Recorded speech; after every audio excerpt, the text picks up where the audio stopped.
Well, hello and welcome to Weekend Weather Talk. I'm your host today, Ella Mitchell, and today we're going to be talking about how Texas is home to some of the most deadly natural disasters recorded in American history. And today I have with me Brayden Siau, meteorologist, and we're going to be breaking down some of the top 5 deadliest natural disasters.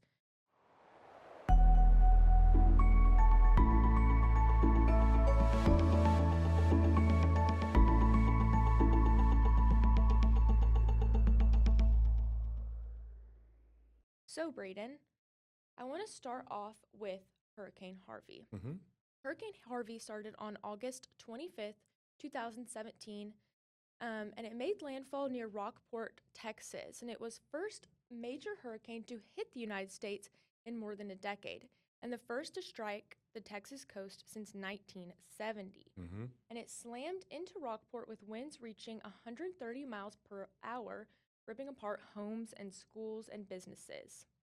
But it seems like the wind isn't the worst part.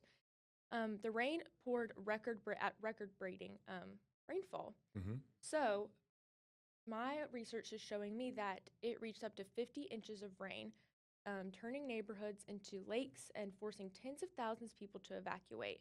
So numbers like 130 miles of wind and 50 inches of rain seems pretty unimaginable to us. Could you talk to me about how storms like that happen? Yeah, absolutely. Harvey, it really was a once in a lifetime kind of storm. The Texas coast has really never seen anything quite like Harvey. We've certainly seen our fair share of hurricanes. We've seen Category 4s before, which is what Harvey was. We've seen that kind of devastation, but it was really a double whammy with Harvey. We had not only the initial landfall of those 130 mile per hour winds and all that storm surge flooding. But when Harvey stalled over southeast Texas, it dropped over 50 inches of rain, even the highest total, which is still the wettest tropical cyclone in U.S. history, at 60 inches in Nederland, Texas, which is just outside of Beaumont. Really an unprecedented storm. And the reason that it was so bad lies in the fact that it just really didn't have anywhere to go. It was stuck in between these two areas of high pressure, and the steering currents were just very weak over the storm. So it just kind of meandered there over the Texas coast, and it dropped those incredible rainfall totals. And that's why we saw that happen. And with, of course, how much moisture is available there along the Gulf Coast, it's really not surprising that whenever that storm just wasn't really moving a whole lot, that we managed to squeeze out those crazy, crazy rainfall totals, more than 4 to 5 feet in some locations over about a 7 day period. Wow. So, from my understanding, it seems like hurricanes happen within a season. hmm Would you mind talking to us a little bit about why they happen all within a certain season and what causes that? Yeah, absolutely. So normally it's the summer and fall months that we see our peak hurricane kind of formation here across the Atlantic basin. With that, it has to do a lot with ocean temperatures and trade winds. And so during the summer months, you get a lot of these tropical waves that roll off with those prevailing easterlies there across the intertropical convergence zone there, just to the north of the equator over the tropical Atlantic. And these roll off the coast of Africa. They come across the Caribbean, and eventually some of those make it into the Gulf. And not all of them, but quite a few of those do develop into tropical systems, some of which become powerful tropical systems, such as Harvey. And with Harvey, it actually first developed well to the east of some of the Caribbean islands and died out. And it was just a tropical wave for the longest time until it got back into the Gulf and then exploded into a Category 4 hurricane before it made landfall. So that's really the reason why we have this hurricane season, is just it has a lot to do with ocean temperatures and those prevailing easterlies that give us those tropical waves, and that tends to happen in the summer and fall months. Wow, I had no idea it started all the way across the world. hmm Like the storms have been brewing then. Sounds like a long time. Yeah. So, with Hurricane Harvey, it seems like it directly killed 89 people, hmm displaced more than 30,000, and destroyed over 200,000 homes. So, when communities are hit like this, kind of what's the next steps for them? Well, certainly first and foremost is search and rescue. That's the biggest thing, and making sure that folks that are impacted, that are there in the really damage zone, the kind of war zone, honestly, after some of those storms, really are taken care of. You need a mass response there to help restore power, to provide food, care, all this kind of stuff for all those people who have really just had their lives upended. And I mean, I recall very vividly Hurricane Harvey living down in southeast Texas. There were military helicopters flying all over the place looking for people, saving people, just a really crazy storm. And when things like that happen, it just really upends the daily flow of life. And so you have to really help those people get back to a sense of normalcy. And even down there, there's still people that are recovering from that storm that Wow. lost their homes to flooding and all that stuff. So these storms are really, really devastating. And uh, you really don't truly grasp just how devastating it is until you see one of those for yourself. Definitely. Something I found really interesting with this one was it had so much rainfall, 50 feet of rainfall, that Hmm. the National Weather Service actually had to add a whole other color to the weather Yes. map. Tell me about that. That's not really my language. I don't get that, but explain it to me. Yeah, so the color table usually would only go up to about 40 inches of rainfall. So when Harvey started throwing out these 45, 50, 55-inch totals, it wasn't registering on the color table there on their rainfall map. So they had to completely create a whole new color table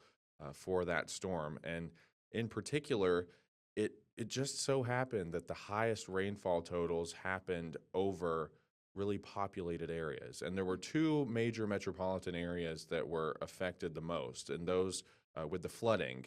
And that was the Houston metro and also the Beaumont Port Arthur metro. So the reason that it was so bad is because you had those crazy rainfall totals right there over those major metros.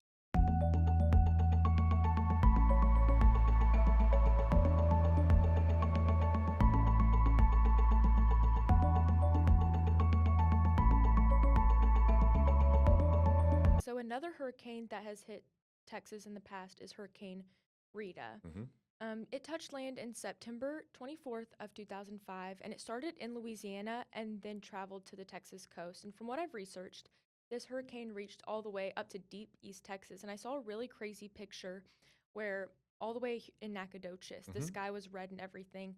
What causes storms to build so much momentum that it reaches all the way up here to deep East Texas? Yeah, absolutely. That's a great question. So with Rita out over the Gulf, Rita actually became what is still to this day the strongest hurricane ever recorded in the Gulf. And that is really a testament to just how crazy that storm was. It was a very, very powerful hurricane. And then you have to remember, too, that just before Rita happened, by about 3 weeks, was this natural disaster of epic proportions that we hadn't really seen before, and that was Hurricane Katrina. Hmm. So everybody was still focused on New Orleans and seeing what had happened in New Orleans. People in Houston were seeing this storm that was even stronger than Katrina out over the open waters.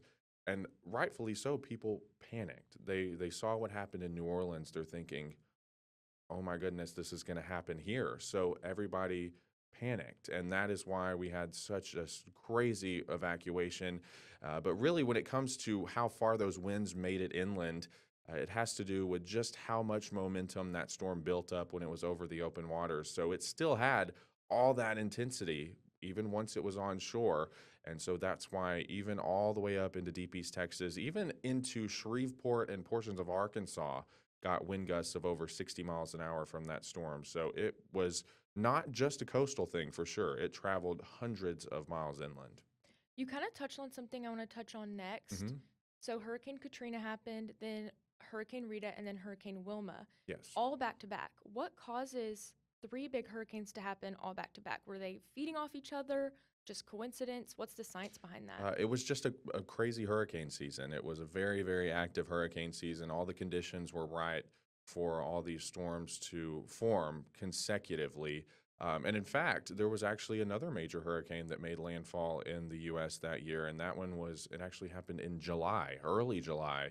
Hurricane Dennis hit the Florida Panhandle with Category 3 force winds, and then you had Katrina, and then you had Rita, and then you had Wilma. So it was just this streak every single month from July, August, September, and October of having a major hurricane hit the coastline. And all of those made landfall along the Gulf Coast. So it was just not a good year for the Gulf Coast with regard to hurricanes, all the way from the western coast towards Mexico, all the way over to the Florida coastline. Saw some crazy storms that year, and it really just had to do with, I mean, there's a lot of meteorological answers to why that happened. A very active wave train coming off the coast of Africa, very warm ocean temperatures, low wind shear, but also just bad luck in some locations with seeing some of those storms.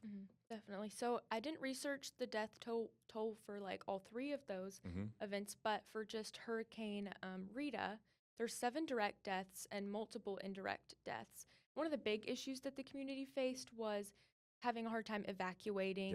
Yeah. Specifically, I found a story from the Houston Chronicle where they were trying to get a nursing home out and their bus got stalled for Yes. 24 hours, and then eventually some caught on fire or had just traffic issues. So when communities like that are evacuating, what's the main thing they need to know? Just so Rita actually taught Texans, especially, a lot of lessons about evacuations. There were a lot of things that could have been done very differently with regard to that evacuation. Nobody really understood or grasped the sheer number of people that were trying to leave the coastal areas. We're talking millions of people from the Houston, Beaumont, and Lake Charles areas trying to get out of harm's way, and just not really having enough plans in place to implement a safe and effective evacuation. That's why you saw those crazy pictures of cars stalled all over Interstate 45, the bus that caught on fire on Interstate 45 and resulted in over 20 fatalities.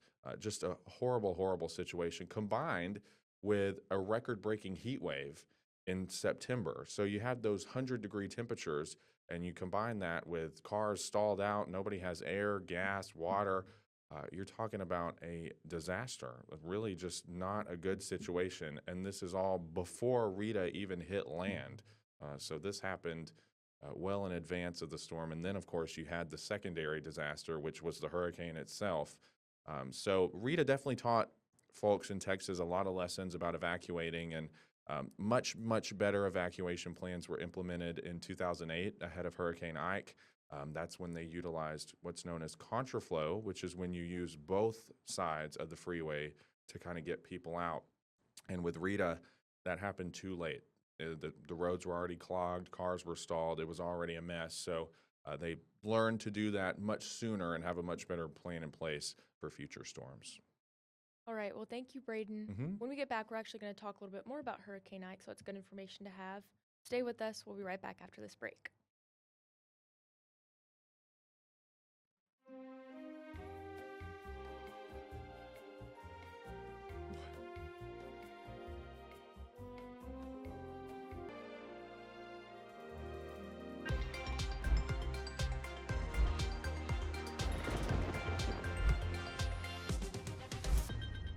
Well, welcome back to Weekend Weather Talk. If you're just now joining us, I'm your host, Ella Mitchell, and joining me today is Brayden Siau, KETK meteorologist.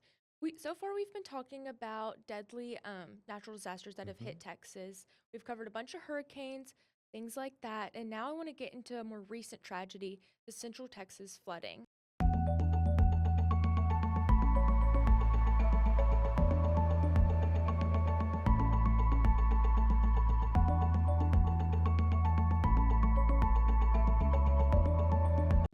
So, right now, just based off of the research I've done, have seen that at least 135 people across Central Texas lost their lives, including dozens of children who were at a camp nearby in the area. Our sister station in Austin did a really great article detailing the lives of all the people who passed away. If you're interested in learning more about them and their stories, definitely check that out. It's a great read. I did hear that the rainfall rose to over 20 feet in just 40 minutes. Hmm. Brayden, would you mind telling me a little bit about what makes water rise that fast? That's kind of like a unimaginable thing for me, Yeah, so I'd love to hear about it. yeah, absolutely. So, what happened 4th of July weekend in Central Texas was just an you really can't put into words how terrible of a tragedy that was. All those children that passed away during that flood event, just horrible, horrible tragedy.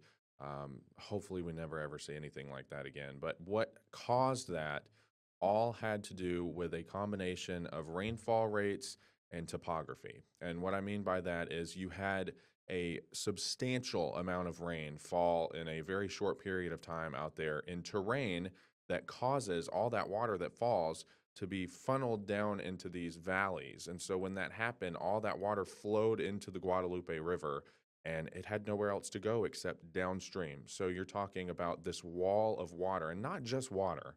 That water had trees, pieces of homes, and unfortunately people in it as it moved downstream for dozens and dozens of miles. And it just wiped out everything in its path. People don't realize how powerful water is. Water is a very, very powerful thing. And it really, nothing can withstand a flow of water like that. And we're talking water that was moving 50, 60 miles an hour. So there, it just really was nothing that anyone could do once the wave started moving down the Mm, river. It would have had to have been done in advance. And unfortunately, those people just, they didn't have time to get to safety. definitely. That put it into a good perspective for me to learn about it, just because being downhill, definitely you're at a disadvantage. Hmm. So that put a good image in my mind. Um, all across Texas, we saw a lot of support, a lot of people Yeah. giving donations, a lot of people physically going and offering their time and what they can to help these people. When crisis happens like that, what else can people do? So absolutely, that's a great question. Really, in terms of what you can do as a response, I mean, people have been doing everything that they possibly can. I mean, we're talking about even a special legislative session in Texas to focus on, okay, what can we do to make sure that this never happens again? And that is something that certainly has to be done and talked about to uh, put precautions in place to alleviate some of this in the future, to make sure that that never happens. But as far as what people can do is just really be prepared. Know your surroundings. Know the history of areas when it comes to the weather. Because this isn't the first time that the Guadalupe has flooded like this. I mean, there's been flood disasters in the past. So just really knowing the history of the area, knowing what is possible, heeding warnings, all that stuff. That's really how you can prevent loss of life, that sort of thing. And then in terms of what you do after, certainly just giving to those who have lost everything. And we've unfortunately seen a lot of that in Central Texas. And a lot of people are very, very grateful for any help that they've been able to receive. Definitely, Braden. Well, we're going to take another quick break, but when we Hmm. get back, we're going to talk about Hurricane Ike and then another incident that I remember very vividly, the winter storm of 2021. So stay with us. We'll be right back.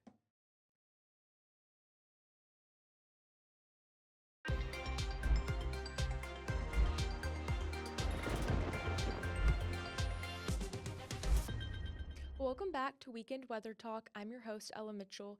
Today I have Brayden Siau with me, and we've been just covering over some Texas national disasters, or natural disasters, I should say, that have struck recently. We've covered some hurricanes, flooding, and now we're going to get back into hurricanes and talk about Hurricane Ike. Hmm.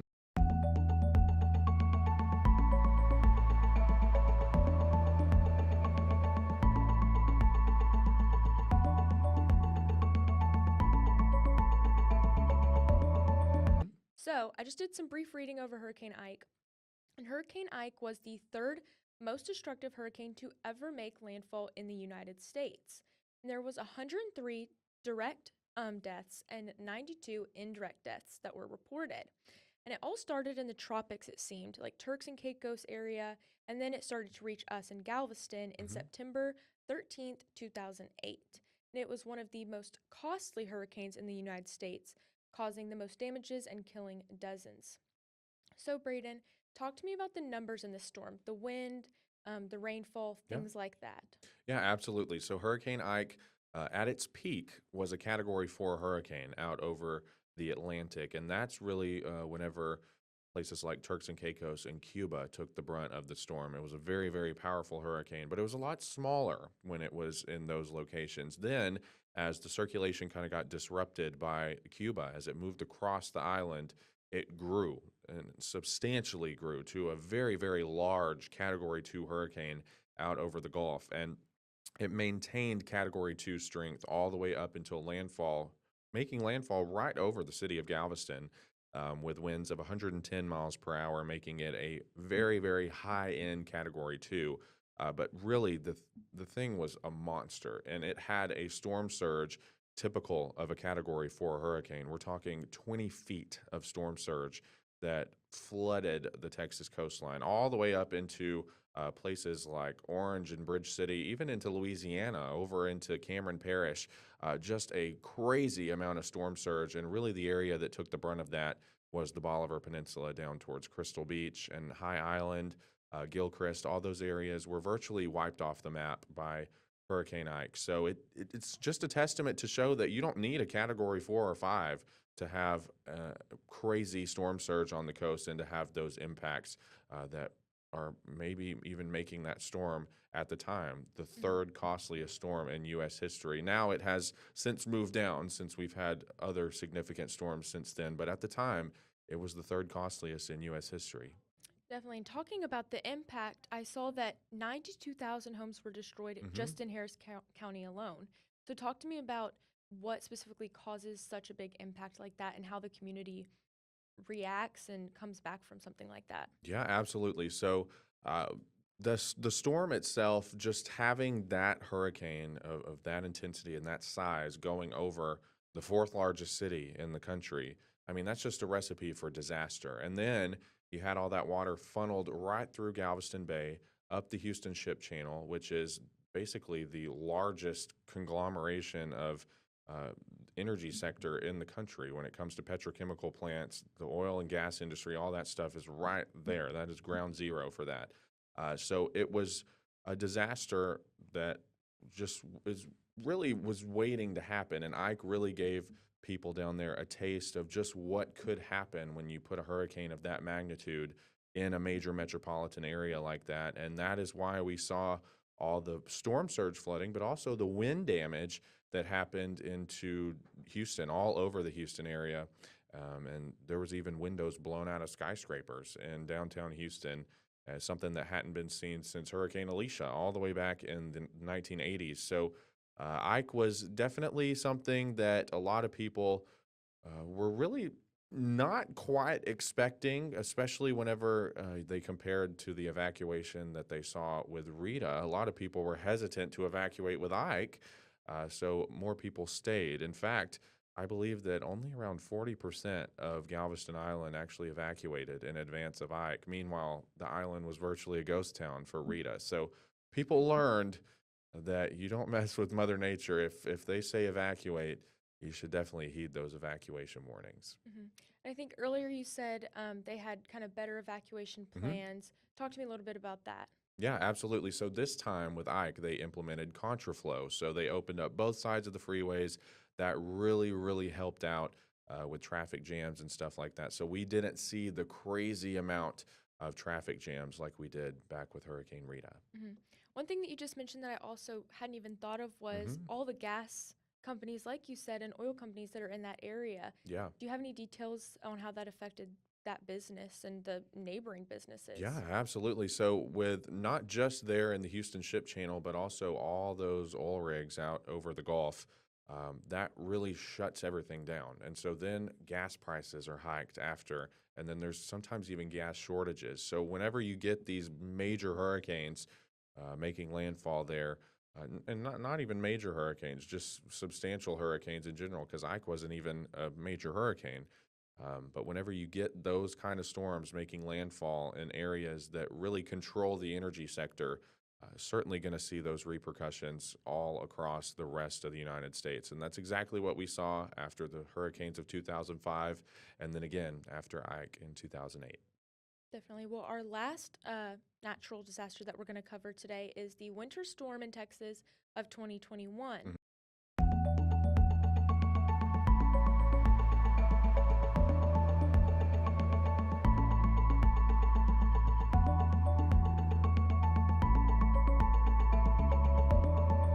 So, this happened in February and it paralyzed much of the state. This brutal Arctic blast brought record breaking snow, ice, and rain, days of freezing temperature. And I remember a lot of people being upset and just feeling ill prepared. Talk to me a little bit about that.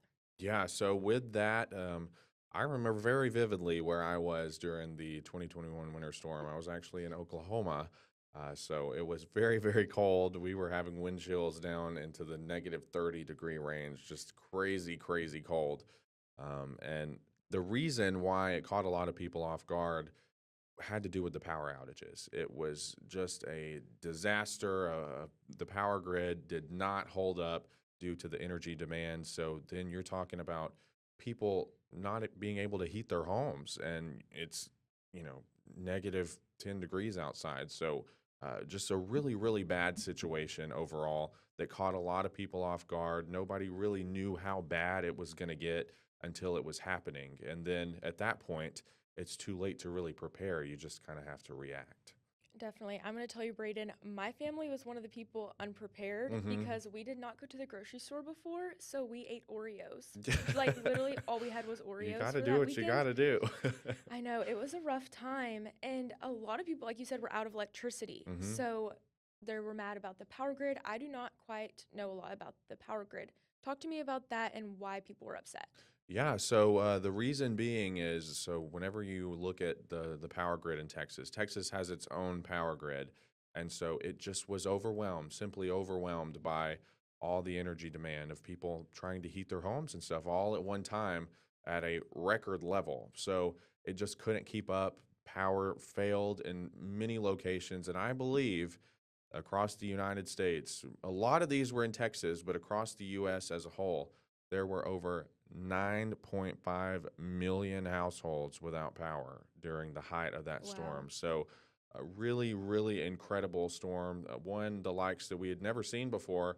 And hopefully, we've learned our lesson and won't see something like that again. Yeah, I hope so. So Texas really doesn't get a lot of snow to begin with. Mhm. So what caused something like this to happen? So you combine that cold wave with rounds of moisture moving through that cold air, and that allowed for record-breaking snowfall. I remember in Oklahoma, we were talking about over a foot of snow on the ground, and the wind blowing. We had snow drifts over 2 feet tall in Oklahoma, and lakes were completely frozen over. I'm thinking, Wow. am I in Minnesota right now? Where am I? It was crazy, something I'd never seen before.